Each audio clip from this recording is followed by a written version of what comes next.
And that is that the quiet 800-pound gorilla in the room is $31 trillion, $32 trillion of debt. At some point, that becomes insurmountable in our lifetime, and that will just kill the U.S. Treasury market, which will kill inflation and which will drive up inflation and so forth and so on. You're listening to Kerry Lutz's Financial Survival Network, where you get valuable information you just can't find anywhere else. To thrive in today's trying times, you need the Financial Survival Network, now more than ever. Go to financialsurvivalnetwork.com and get your free newsletter and gift. Financial Survival Network, now more than ever. And welcome. You are listening to and watching the Financial Survival Network. I'm your host, Kerry Lutz, and today we got a returning guest, Elliot Kallen, and from my original home state of New York, and Elliot's financial expert. Elliot, we had this election. All right. You're in the People's Republic of California now. You're watching the place literally burn to the ground. Very disturbing. And we've got a change of administrations coming. But the overall economy, they're trying to tell us, is wonderful. Everything's coming up roses. If you're an average person on the street, you know better than that. Yeah, if you're in the upper 10% of income earners, not as bad, but inflation out of control. They say it's coming in control or under control, but again, you know, you go to the supermarket and you scratch your head and say, man, this stuff is still getting more expensive every time I go. So economic reality versus political reality, where are we? Well, first of all, Kerry, thank you so much for having me on. It's great to be here. You're at Florida. I'm in Northern California, and you're right. We're on fire in Southern California, and we should talk about that, and how that's going to affect the economy of California, because that's actually a really important subject for the western half of the United States, because it will affect at least a third of the United States, the fires in California. And we just had an election, and that's going to affect everybody and all of us. So let's talk about what happened here first, if we could.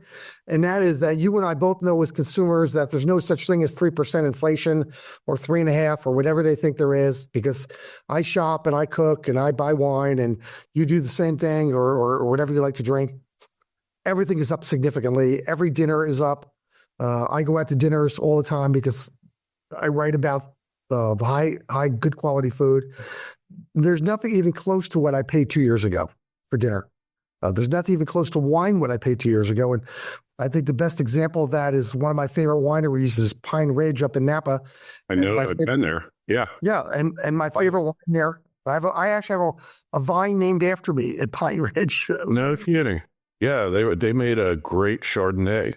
Yeah. And really liked the place. Beautiful little, a smaller winery when I was there. Beautiful. It's owned by Treasury. It's not as small as it once was now, Treasury once.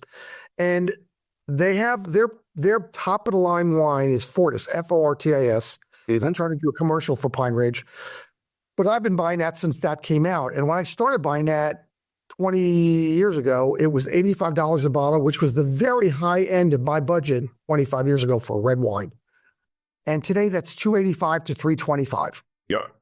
And I was in there not too long ago as they donated to our charity. They're very, very generous people. And I said, I want to really ask you the question. When I started buying, it was 85. It's 4X. You can't tell me this wine is 4 times better than what it was 20 years ago. You just can't. And he said, no, it's probably exactly the same. Our costs have gone up, but anything over now, $80 to $100, it's now based on what the winemaker wants to sell it for. What can he get for it? And that's kind of what's going on with eggs and with bread. And, you know, I'm shocked that I'm paying, $5.50 for a dozen eggs. It's Safeway in California, and the numbers. Go to Whole Foods if you really want to be shocked. I paid $7 for cage-free, free-range organic eggs, and it's $3 a couple of years ago. Yeah, and we can argue whether that's a cage-free and organic are good moves for you. I'm not sure. That's another subject when you get somebody on from that industry. But everything is up. So as a consumer, we know it costs more than ever to do everything. Filling up my car is still really expensive. I mean, that probably will come down a little bit. Plastics, paper, coffee, super expensive. My electric bill is up about 50% over the last 3 years in California, and now going to go up even more now with the fires. And so we voted with our wallet. You got a new president coming in on the 20th of January. And there are a lot of things that are going to happen short-term and long-term, some for the right reasons and the good, and some that could have negative consequences in the both political sense. And from the economic side, which you and I live at, economic side, we have to live with what is the fallout of politics and the economy from the federal level, or the world calls macro, and how does that affect our micro level and the stock market? Yeah, so Trump talks about bringing prices down by increasing energy production. But, Milton Friedman said, almost 60, 70 years ago, inflation is always first and foremost a monetary phenomena. And we're running these, multi-trillion-dollar deficits. We're printing the difference. And the only thing that's really keeping the country afloat is the perception of the safe haven and money flowing in from the rest of the world, which is even in worse shape than we are. So I always like to say the United States economy is the best looking house in Baltimore. Well, let's call it the best looking horse in the glue factory. How's that? Best, least dirty shirt in the laundry, right? All that and more. So let me go back for a moment, because you really bring up some good points that a lot of people don't understand, Kerry. And that is that the quiet 800-pound gorilla in the room is $31 trillion, $32 trillion of debt. At some point, that becomes insurmountable in our lifetime, and that will just kill the U.S. Treasury market, which will kill inflation and which will drive up inflation and so forth and so on. Great. I'm hoping that the appointing of a couple of tycoons to give ideas to cut government will be the first step in the right direction. I'm hoping, everybody's hoping, that these two gentlemen that are going to make recommendations for Congress, and Congress is going to show some fortitude and body parts and try to begin to rein in that budget. And there are some budget hawks out there. And we've got to get our act in order. And the last time we had 1 year of a balanced budget was when Bill Clinton was president, and that's his third year. And that was fake. That was fake because they were spending the Social Security surplus, and that's just eating the seed corn, basically. So we got to stop that. Well, get our financial fiscal house in order. Now, if that happens, Kerry, and we're actually able to make some steps in the right direction, there's going to be a great reaction in the marketplace. So that's the fiscal side of it. We've already had 2 interest rate decreases in the last 2 quarters. We're not going to get another one before the summer. Will depend on how the economy goes. So it's not going to be that. The U.S. Treasuries went up. That's goofy. They shouldn't go up, but they'll come back down probably by the end of the first quarter. So now the fiscal side is kind of okay for the moment. What you've got to have here is a lower cost of product out there. And so what Trump did in his first administration, forgetting tariffs and all that, is he was able to drive drilling prices down for oil by really pushing the heck out of domestic production. Mm-hmm. So if you think I should invest in the oil industry, they really had a crappy period. Those were not good investments, because when oil goes to $120 a barrel, the Chevrons and the Shells make a lot of money. When it goes to $35 a barrel, and it one day actually went to zero, when it goes down that way, they don't make much money. It went negative. So I have an idea for cutting costs. Yeah. Now, what would make money in that industry would be transportation of oil, because that would go up. And that's Warren Buffett's dream, because he controls the oil out of North Dakota. He would love for more oil to come out of North Dakota, no matter what he tells you on the other side. Yeah, well, we might just get the pipeline put through this time and actually built, which would break Buffett's monopoly. But I have a way to cut government costs, get rid of a large portion of the workforce. The next time, when there's a snowstorm in D.C., they always say only essential workers have to come in. Everybody else can stay home. The next time they do that and the essential workers show up, they should just fire everybody who stayed home. And then we'd only have essential workers, which, like if you run a business, how many non-essential workers do you have in your company, Elliot? No. But I know the government is working on about 7%. The buildings are about 7% occupied. I know. And half of that is custodial staff. So it's really 2 to 3%.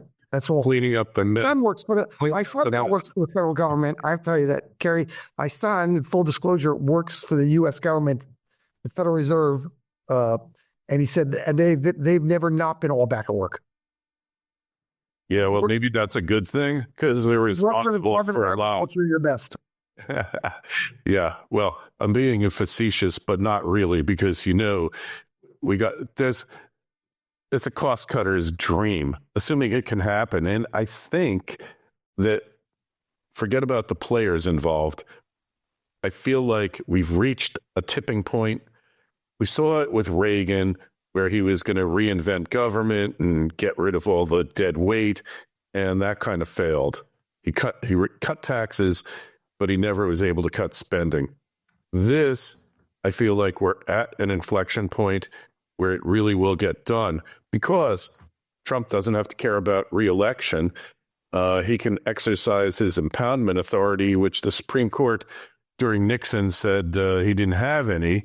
But traditionally, throughout history, the president didn't have to spend money that Congress allocated. It's going to be a big fight, but I don't believe that any congressman will ever voluntarily cut spending unless he's really cares about the future of the country, and not his reelection. You're probably more right than wrong. I can't disagree with you. I mean, nobody gets credit for not spending money. You only get credit for that new firehouse, the interstate highway, especially in Florida, that gets widened.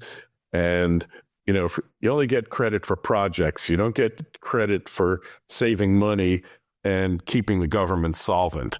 But maybe we've hit the point where that's going to change. So let's put a couple more gorillas out there that could really rain on everybody's parade. And that is the macro political world. And that is Iran and China and maybe Ukraine and Russia, as that expands a little bit. So if you got Iran in there, they're exporting oil to China for below market. If Israel decides to put an end to that and says we're going to take out their facilities once and for all, because they're funding terrorism, then you could have Iran respond and saying, then we're going to blow up the port in Saudi Arabia. And that will disrupt oil. And then oil will not be $35 a barrel in the future. It will be $150 a barrel. So that would change everything. And number two is China. China is a wild card, and it wants to be the world power, not one of the world powers, but the only world power and political power. And that is, we're at war with China, but lots of people don't want to recognize that right now. Much like we were at war with Japan in the late 20s and 30s, but we didn't recognize that.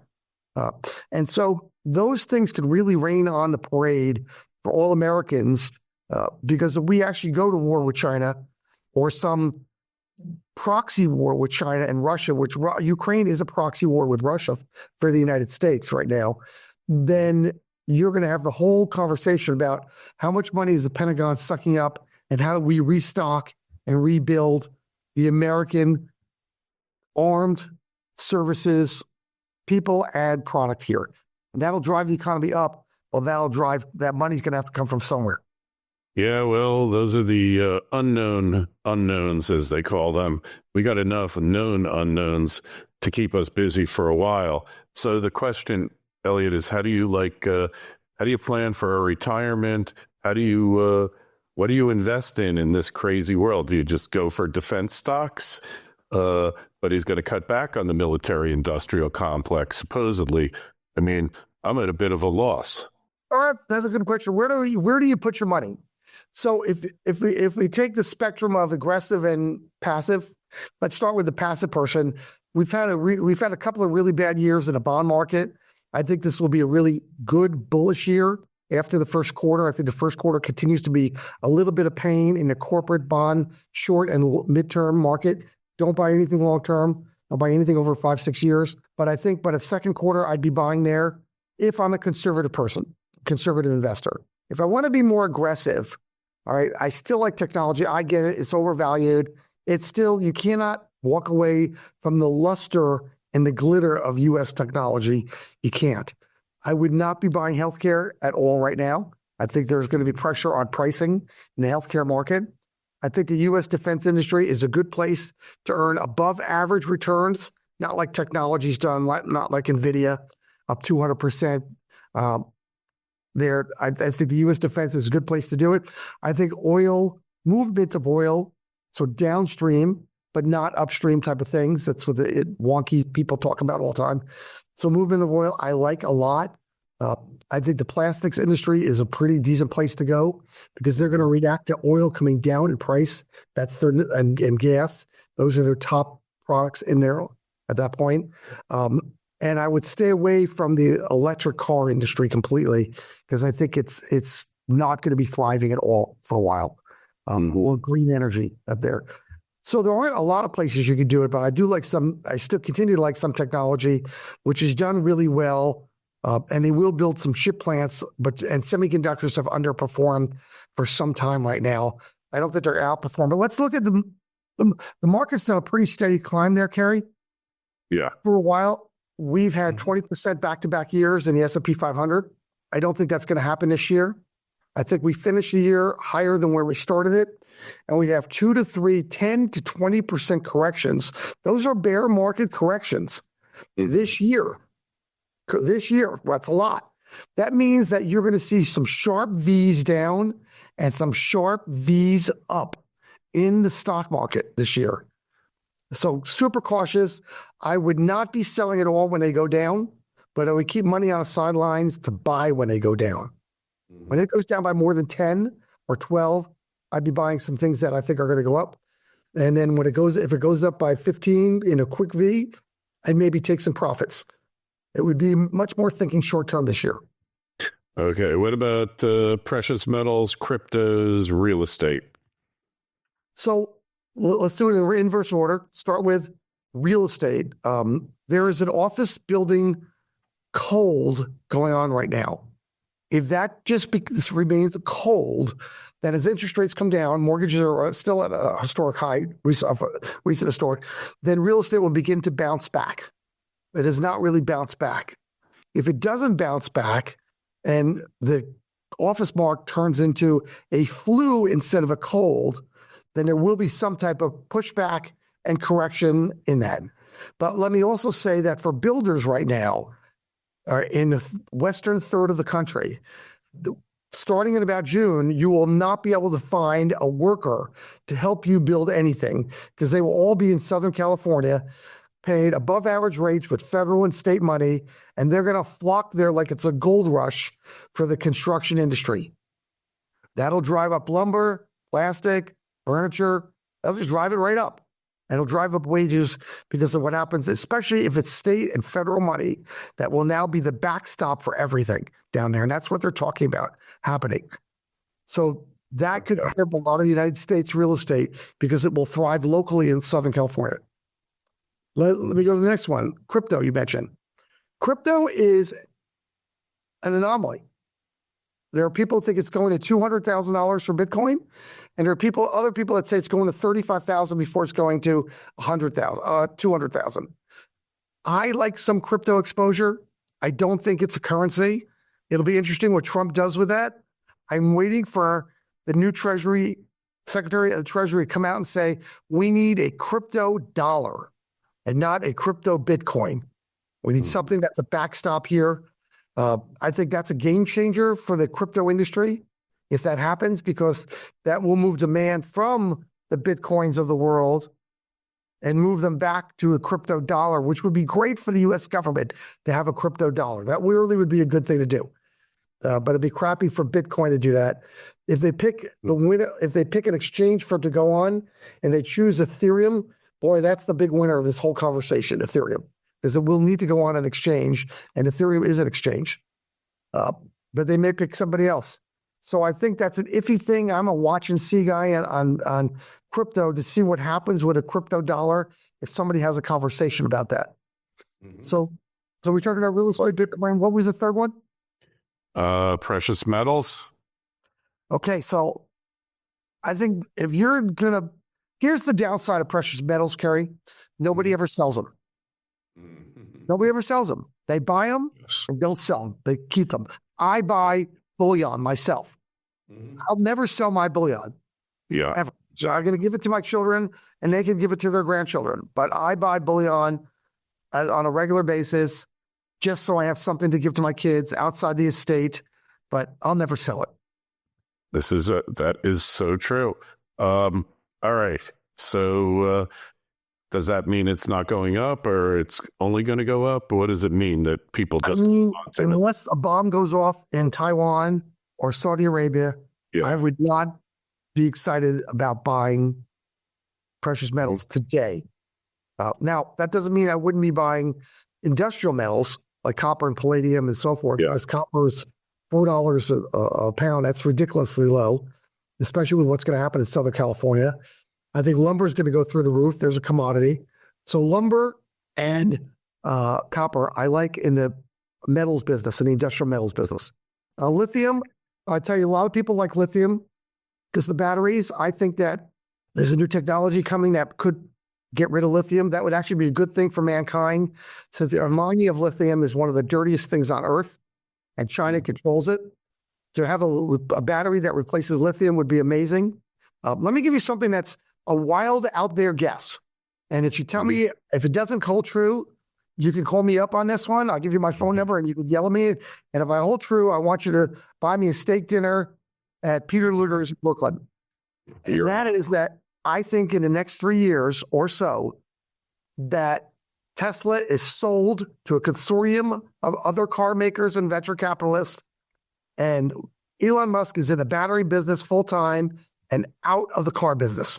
I don't agree with you, but who knows? You know, not the expert. Call me in 3 years and tell me if I'm right or wrong, right? Yeah, there's just no impetus for him to sell, you know? I don't see it. You think he'll be like Andrew Carnegie, basically? I think he's bored to death in Tesla. Yeah, well, he's too busy thinking about Mars or what? I think he's a very, like a lot of entrepreneurs that, although he's brilliant, I'm not going to take anything away. Whether you love him or hate him, that doesn't matter. He's brilliant, and he loves the shiny new toy in the driveway. Mm-hmm. And Tesla is no longer the shiny new toy. Huh. That's interesting. I never heard anybody say that one. So I don't know. Like, you might be right. I'd never say anybody's wrong because, you know, the graveyards are full of people who always knew they were right. But, you know, on the other hand, it's just the full self-driving thing, you know? I got a Tesla, and, you know, I can see the light at the end of the tunnel now, and it's pretty amazing, you know? Tesla car owners love their car. I don't know. I'm not going to knock the car. I'm not a fan of the pickup truck at all. No, me neither. Tesla owners love their car. I think that, and we'll go self-driving, that's inevitable. Self-driving trucks, that's inevitable. 3 million truck drivers are going to potentially lose their jobs or be at risk of their jobs. That's a big thing. Nobody's going to like that. And that's a union, big union there. So nobody's going to like that at all. But I think that you're going to see a consortium come together of Nissan and the Chinese and maybe the Swedes and an American car company and say, let's take Tesla out. I understand where you're coming from. I just will agree to disagree with you on that one because he's going to own the world here. You know, once that's self-driving, it's like when I first started doing it 3 years ago, I said, oh, well, we're 5 to 10 years away. You know, but every time they come out with a new version, it's closer and closer. And I'm at the point where I said, you know, this thing could be 6 months away. It's very possible. It's all possible, and you're right. And I don't know, but, you know, this is one of those far out prognostications where maybe it works and maybe it doesn't. And if I'm wrong, I'm okay with being wrong. And if I'm right, I'll get a couple like, how'd you think about that? What was your criteria? So we'll see. Who knows? All right. Well, hey, I think we covered a lot of ground here. Just tell us, how do we find you on the web, Elliot? How do we connect with you? And, where's the best place? Kerry, you've got a great show here. It's Elliot, Elliot, at prosperityfinancialgroup.com. The website is prosperityfinancialgroup.com. And my phone number at my desk, my direct line is 925-314-8503. We're on West Coast time. You're on East Coast time. We talk to people. We have clients in about 40 of the 50 states, a couple of countries. We'd love to have a conversation. All right. Hey, links in the show notes to this interview on financialsurvivalnetwork.com. When you go there, we just ask that you sign up for your free newsletter, like over 65,000 of you out there have. And if you got any questions for Elliot or myself, shoot me an email, kl@kerrylutz.com. Elliot, we're going to be watching Tesla very closely. Thanks for stopping by. Thank you. I can't wait to put you on our program as well. Thanks for listening to Kerry Lutz's Financial Survival Network, your solution to today's trying times. For the latest, go to financialsurvivalnetwork.com. Financial Survival Network, now more than ever.